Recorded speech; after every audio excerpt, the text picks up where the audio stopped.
Amber, thank you for being with us. I know you just went through this and more, and your son's teacher saved his life. I'm wondering, first of all, how are your kids? My 7-year-old, Dakari Davis, is a little traumatized from the situation.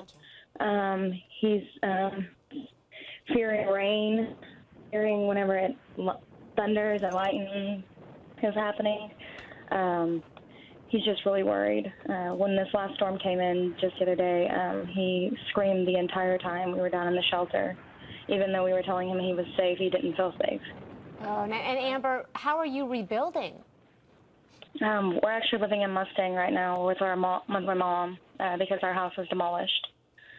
So it's been tough. We're trying to find a place, but everything is kind of being rented or bought right now.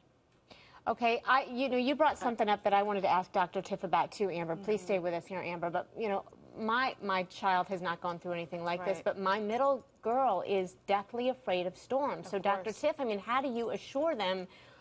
Without lying to them, I don't want to tell my kid nothing will ever happen. Right, because you don't have any control over that. And I think that's the one thing that we can say is we don't have control over this. If this were to happen, though, here's what we need to do. We need to make sure we have a safe space to go to. We need to make sure that we know how to call 911, how to call the fire department, how to signal for help if we need it. This is why we have so much water and so much food in the basement. We just need to show them that we've prepared and we've thought as much as we can to try and protect them and keep them as safe as possible. But you're right, Christy, you can't ever prevent something like this from happening. One of the things I know too is that the ground is so hard in Oklahoma. It's hard for them to build the kind of shelters that you need underground that you would in other places. So it's something that I'm wondering if they'll start thinking about some more. Tornado Alley stretches from northwest Texas all the way across Oklahoma through northeast Kansas.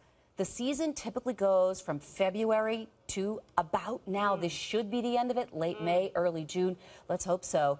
But Dr. Tiff, what about the families who they do choose to stay here? I mean, that's got to be, it's very hard to just up and move your whole family. Well, and it's hard for us to imagine, those of us that don't live in this area, many of us are saying, well, why stick around? Why stay? But you gotta understand that this is where these people have grown up. This is where they've lived. This is where they've built their lives. And this may be what they know, and what they are is as uncomfortable as it is for all of us. It's what they're comfortable with. And, home is where the heart is, and the heart, those people in Oklahoma have a lot of heart. Yeah, amen. In fact, Amber, I wanted to get back to you. And again, at least 13 people killed in this latest storm. I know that you're a lifelong Oklahoman.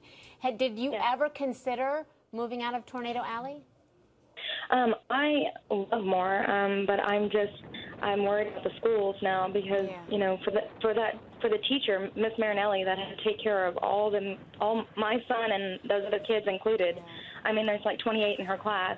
And for her not to have a shelter was outrageous, for a place to put these kids. And you don't think about it at the time, but, where you're going to place your kids at in school, you don't think, oh, well, do they have a storm shelter? Because, you live in that area, and they have to go to school in that area.